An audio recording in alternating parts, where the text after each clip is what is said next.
So, yun na nga mga beshi ko, bumili ako nitong turbo fan. And black ang aking kinuwang ko.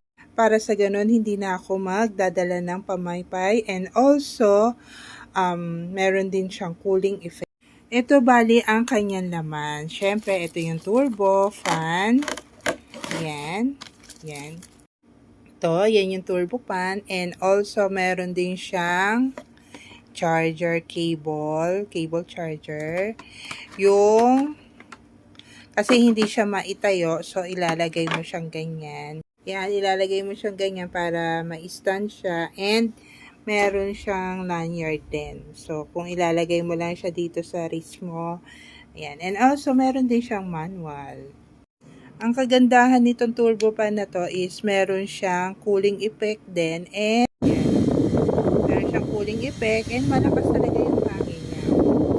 And dito, pwede mo siyang i-low or lakasan pa yung kanyang hangin. Yan, hanggang 100. And also, ito yung sinasabi ko sa inyo na meron siyang cooling effect.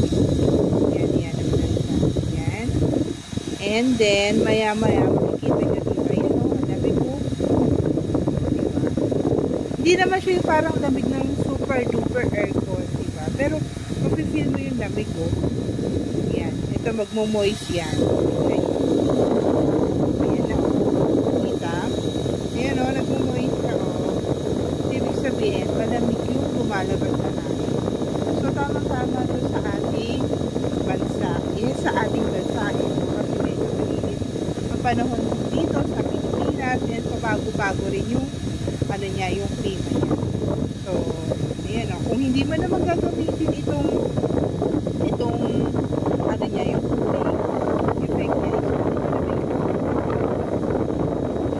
is ayun lang. So, kung hindi pa kayo nakakabili, is bili na kayo. Ayan din.